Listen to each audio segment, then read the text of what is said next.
July 13th, 2024, the day I released my very first passion project of Pokemon Definitive Platinum. What started as a way to give back to my community turned into something a lot bigger somehow, and to this day, I'm still pretty blown away at all the support that I received. I guess you guys just really liked the vision that I had for that game, and it was amazing to see people try it out and provide their feedback on it, especially seeing all the different videos that you guys made towards the game itself. For those stumbling across it the first time, it's a quality of life enhancement hack that is not aimed to be difficult but to deliver a complete experience of Sinnoh with a lot of added content to the original game, such as story and in-game events. I used what I'd learned along the way as a rookie to complete that project, and when it was published, I thought to myself, alright, I guess that is that. But then, I got a lot of requests to take this vision and implement it into Heart Gold. Pokemon Definitive Heart Gold, my next passion project. I grew up playing these games when it first released in 2010, and I still remember watching the trailer where Zack and Cody were on the beach strolling and showcasing the game alongside the Pokewalker. Such simple times that I miss so much, and yet I was dumbfounded with how much content was really in these games. The amount of love and passion that went into this title really feel lackluster nowadays, but it seems to be getting better to a degree. But regardless, this title, which is beloved to many fans, especially Gen 4 fans, really got to taste the evolution of Gen 4 on DS and where it could take the series down the line. But I thought to myself, alright, so let's take Heart Gold and make it even better than it already is. Mind you, at this point, I have a lot more experience with ROM hacking than previously, so I wanted to step it up a notch by adding a couple more things. By no means am I perfect at this craft, in fact there is still a lot I have yet to learn, but considering how huge the base game is, I think with all things considered that it turned out pretty darn well. So let's get started. Beginning things off, I'll go ahead and talk about the quality of life features. We got reusable repels, to which the game will prompt you if you want to use another one, and it'll let you select which repel you want to use as soon as it runs out. Infinite TM, so you'll never have to think twice in who to teach what Pokemon a move. Kurt will instantly make you the Pokeball when you give him an Apricorn. Forgettable HM, so you don't have to worry about your moveset at all with a move deleter later on in the game. Overworld poison damage is removed, so your Pokemon don't take damage in the overworld as you run around. If you use a potion to restore HP onto a Pokemon, the HP bar fills up instantly.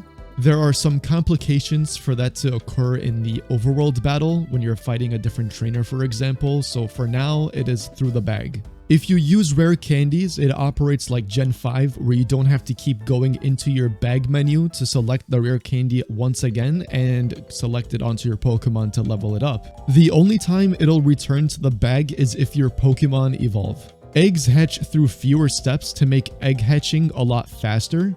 You do not need BP anymore to use the move tutor moves that are taught to your teammates, nor a heart scale to relearn moves at all. In the summary menu, you can see a description of the nature you have on your Pokemon, as well as checking the IVs and EVs by clicking the R button.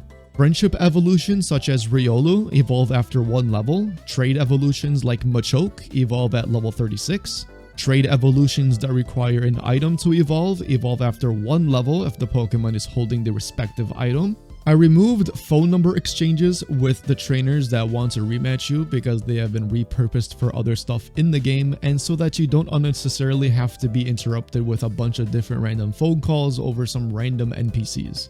I removed unnecessary HM obstacles that can get in your way, as well as lighting up caves so that you don't necessarily need to use Flash all the time. To get Leafeon, you can use a Leaf Stone, and to get a Glaceon, you can use a Dawnstone. Magneton and Nosepass evolve with a Thunderstone, and Feebas evolves with a Water Stone. Oh, and you can choose to start the game with 999 rare candies if you don't like grinding.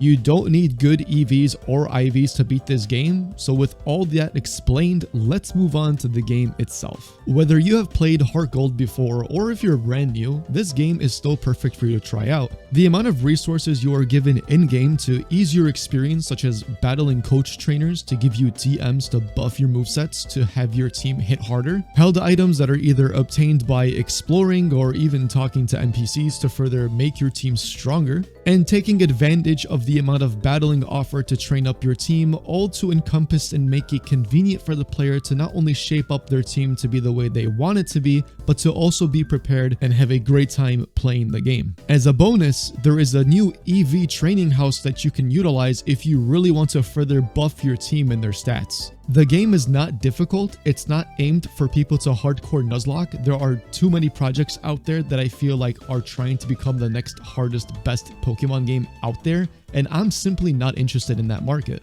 I'm looking to offer a way to revisit Heart Gold that has a lot of replayability and for an enjoyable experience to go through it all again as many times as you want. That was the goal of Definitive Platinum, and the mass majority of you really like that. Regarding your experience throughout your journey, because Johto is such a squishy region with everything being so close to each other, it was a challenge to find ways to make it work. I didn't want players to be forced to stay at certain locations because the pros of Gen 2 is in fact having the freedom to explore so much. So I did my best to shape the game's progression while keeping that aspect in mind. In general, I have a lot of resources in the game I can utilize to get creative compared to Platinum. The Battle Frontier brains are back and are implemented in a way for story progression. The stat trainers return and play a role in the story, and I'm sure many of you are going to enjoy the creative ways that I thought about utilizing them, because in the base game, they literally only exist to team up with you in the Battle Frontier facility. Along the way, Celebi will check in on you, and that leads you to being able to complete the Celebi event even before taking on the Elite Four. Champion Cynthia will be seen throughout the journey talking about Sinnoh myths, and Champion Steven in the post-game will lead you to tackling on all of the Hoenn myths. All 493 Pokemon are obtainable in this game, so I'm going to try and utilize characters that can help you with the more rarer finds to complete your decks. There is a spreadsheet that I made that took forever to put together so that you can look at it and utilize it so that you can know all the locations of all the Pokemon, how to evolve, and what gift Pokemon there are. Gift Pokemon? Yup. The counterpart to Trent from Definitive Platinum, introducing Amelia. After each gym badge, she will gift you a starter Pokemon, and they're all predetermined. The other two Johto starters that you do not pick, they can be obtained in the postgame. You'll encounter and interact a bit more with the opposite protagonist in the game, as well as encountering some familiar faces along the way that will later unlock more content for you. So be sure to explore. Something brand new I did was add new buildings and building maps to the game for you to check out.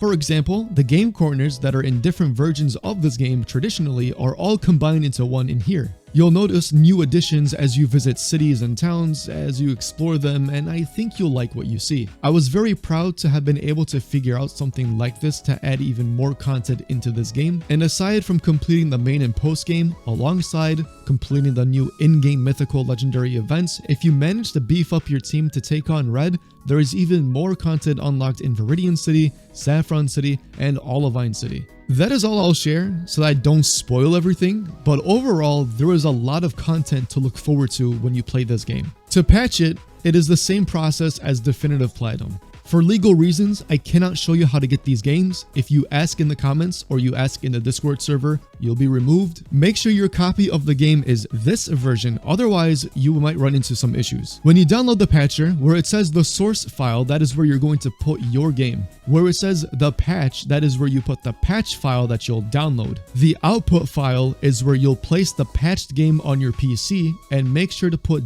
.nds at the end of it so that it is readable when you put it into your emulator. Speaking of emulators, Decimume and Melon DS should be fine to use. The game was not tested to be played on physical hardware, such as on an R4 card, for example.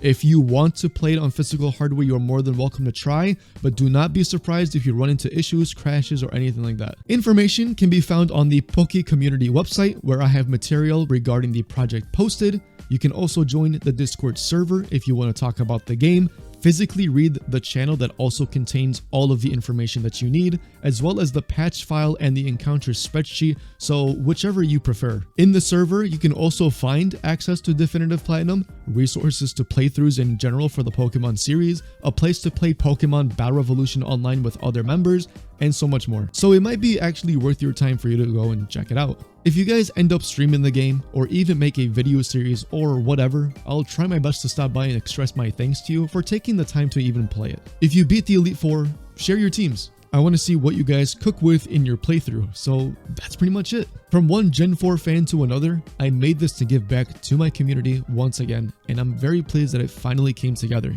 Happy Definitive Heart Gold release. Will I make another project in the future? It's really difficult to say. This stuff takes up so much of my time, and it just takes up a lot of time in general. If I were to make another one, I think I want to explore making a GBA ROM hack. I feel like I could cook something up while giving the definitive treatment towards it as well. But overall, that is all I have for you guys today. Enjoy the holidays. I hope that this is something that you can find fun to play on while you're on break from school or from work or whatever your schedule is looking like.